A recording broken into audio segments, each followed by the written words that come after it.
हमें अपने पंचांगों में एक और चीज ऐड कर देनी चाहिए। जब मंगल और शुक्र ये बहुत अच्छी अवस्था के अंदर बैठे हो, उस वक्त में अगर बच्चे का जन्म होगा तो ऐसा जो बच्चा पैदा होगा वो अपने कुल का पूरे का नाम रोशन करेगा और पूरे परिवार को जोड़ के रखेगा। बहुत बड़े बड़े विद्वान भी कई बार चूक जाते। आज आप सबको मैं वो सरल विधि देने लगा हूं और आप अपने अपने घर में, अपने अड़ोस पड़ोस में, अपने क्लाइंटों के ऊपर अपना करके देख लेना। अगर एक भी गलत निकल आए तो मुझे आके जरूर कहना। 12वें में, पहले में, चौथे में, 7वें में, 8वें में बैठा हुआ मंगल मांगलिक दोष बिल्कुल नहीं देता। इसी में छुपा है राक्षस योग। और वो राक्षस योग क्या है? ये इंसान कभी भी कसाई बन सकते हैं, ये कभी भी किसी का गला काट सकते हैं, किसी का दिल दुखा सकते हैं। 15 मार्च से पहले भूल के भी कोई शेयर मार्केट को ना यूज करे, पैसा अपना ना लगाए तो ये अच्छा रहेगा।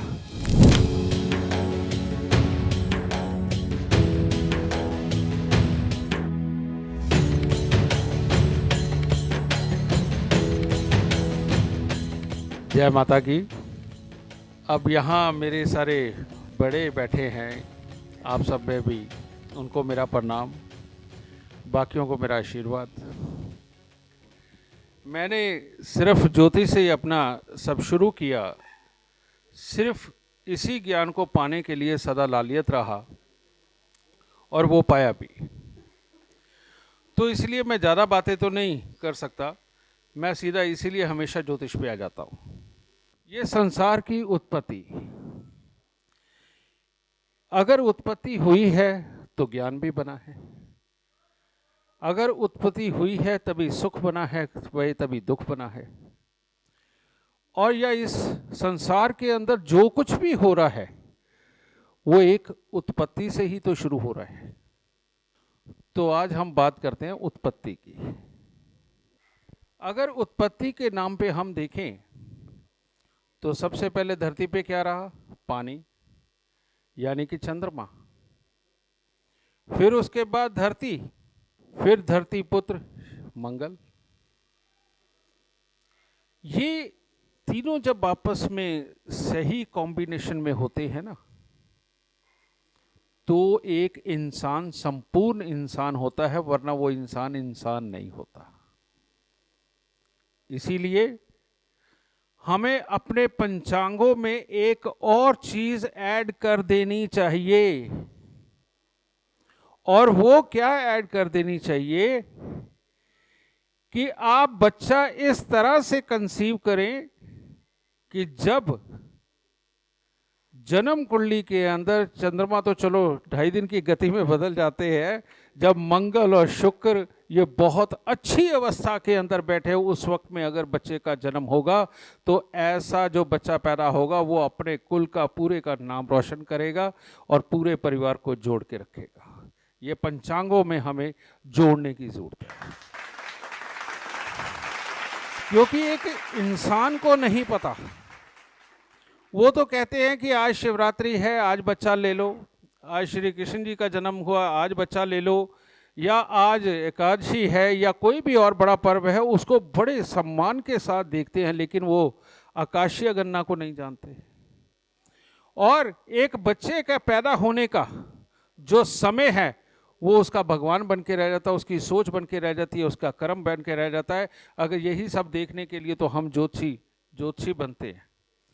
तो इसीलिए मैं पद्मेश जी से कहना चाहता हूँ, बाम्बी जी से, वश जी से, आप सब से, कि इस मामले में थोड़ा प्रयास करें आप सब लोग कि आपके एरिया में जो जो पंचांग निकलते हैं उनको कहें कि थोड़ी सी मेहनत करके एक ये समय ऐड करें कि इस समय के अंदर अगर कोई बच्चा जन्म लेता है तो वो कितना काबिल होगा, ये पंचांगों में ज़रूर ऐड करें।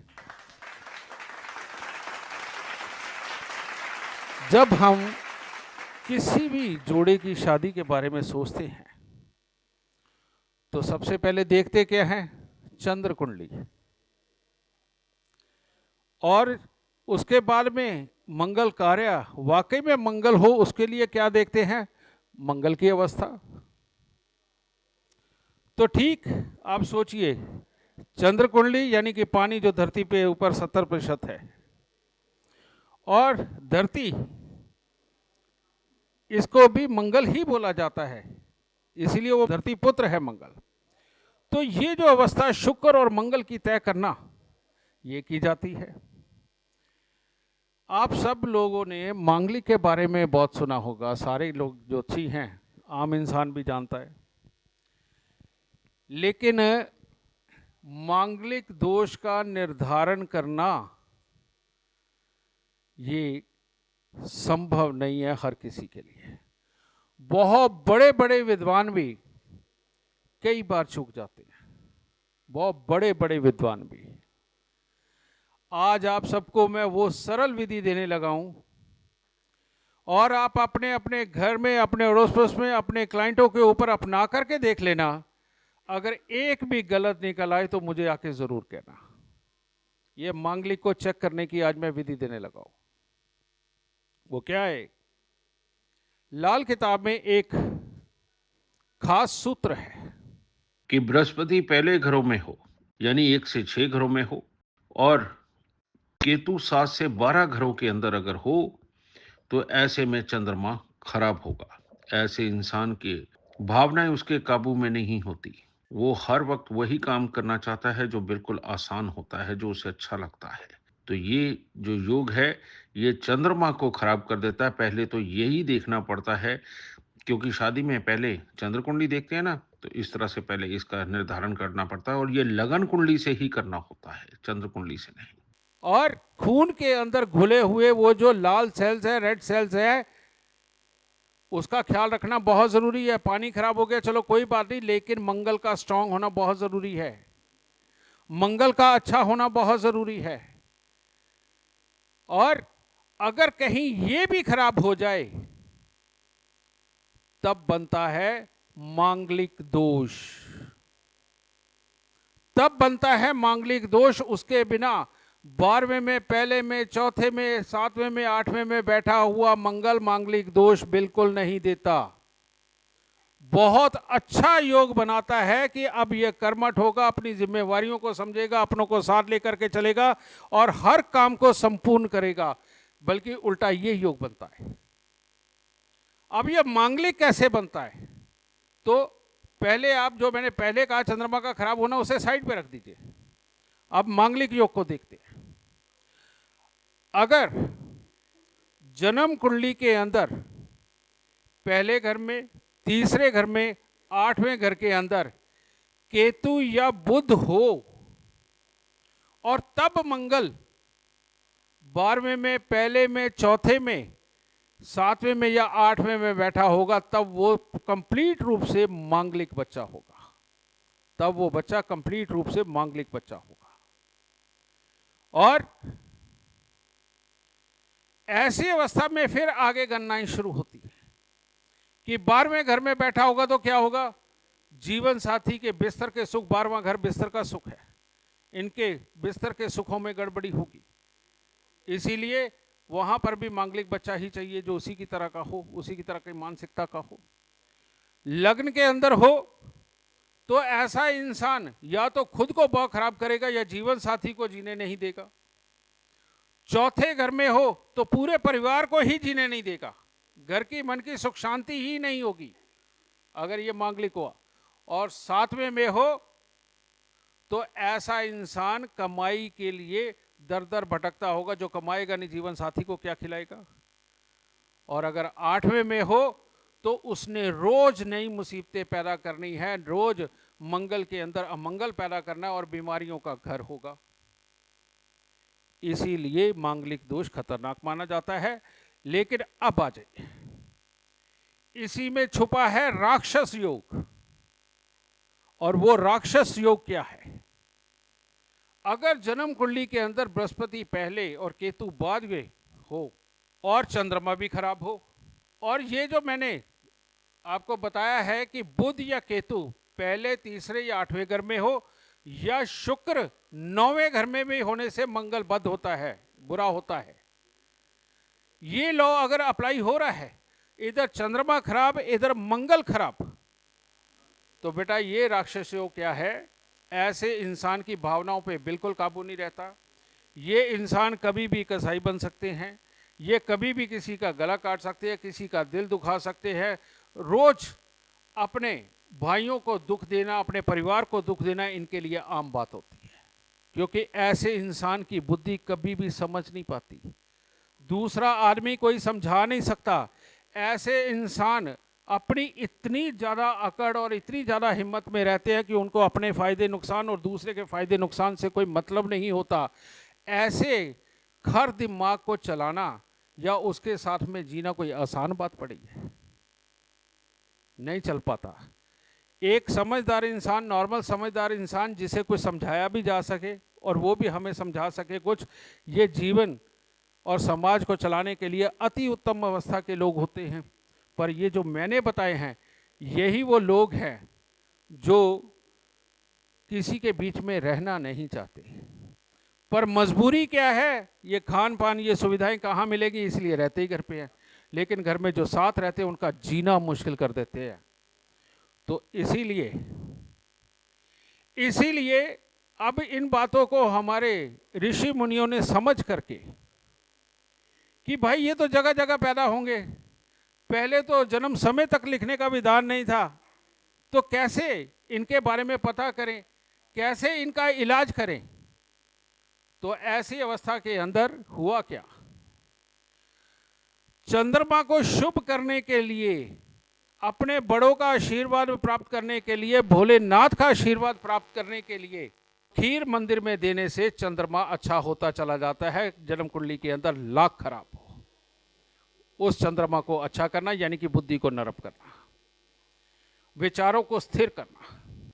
और मंगल को अच्छा करने के लिए हमारे यहाँ विधान है, कन्या पूजन का भी है, जिसके अंदर की मंगल जब खराब हो जाए तो शनि का रूप यानी कि भैरव का रूप बन जाता है। वो मंगल जब खराब हो जाए तो ये किसी का भी भैरव रूप बन चुका है। ऐसा इंसान अगर नवरात्रों के अंदर देसी घी का हलवा और पूरी बना करके ये कन्याओं को दे करके पांव लगा करके आशीर्वाद लेता है तो ये दोष भी खत्म होता चला जाता है। और अगर ये हर बुधवार को वो कर दिया करे तो ऐसा खराब मंगल, ये राक्षस योग वाले लोग भी, ये भी जिंदगी के अंदर बहुत अच्छे होने लगते हैं। तीसरा जो सबसे उत्तम उपाय जो चंद्र और मंगल दोनों का है, और वो है कि मंदिर के अंदर जाना, सुबह की आरती शाम की आरती में जाना, और वहां जाकर के जो पंचामृत बनाया जाता है वो अपनी तरफ से बना के दीजिए। वहां पर फुलियों का प्रसाद लेके जाइए। फुलियाँ क्या होती हैं? ये मीठी फुलियाँ यानी कि चावल, उसी के ऊपर मीठा चढ़ा हुआ, और या मिश्री साथ में।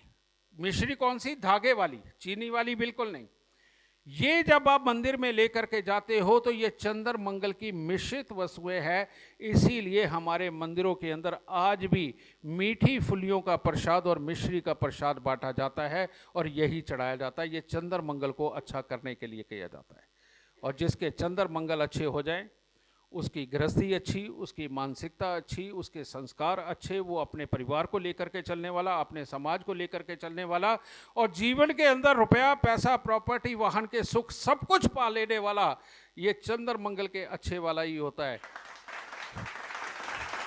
और मैं चाहता हूं कि आप सबका चंद्र मंगल इतना अच्छा हो, या जन्म कुंडलियों के अंदर अगर खराब है तो सुबह शाम की आरती के अंदर ये चीज़ ले जा करके प्रसाद के रूप में वितरण करके आप इतने अमीर होकर के आए कि सबके पास 1-1 करोड़ रुपए की गाड़ी से आप सब मेलों में आए। इस दुनिया के अंदर अगर कुछ बुरा हो रहा है तो उसके लिए अलर्ट करना, और अगर बचा सके बचाना हम ज्योतिषियों का धर्म है। हमारे सनातन का ये सदा से ही ये धर्म रहा है। पहले जब ये लड़ाई यूक्रेन और रूस की शुरू हुई थी, मैंने पहले 4 दिन के अंदर भविष्यवाणी करी थी कि ये नहीं रुकती 2027-29 तक। वो सच हुई। उसके बाद मैंने मोदी जी की, केजरीवाल की, बाकी भी और बहुत सारे नेताओं की, सबकी आपने मेरे को यूट्यूब पे सुना ही है, वो सारी की सारी सच हुई।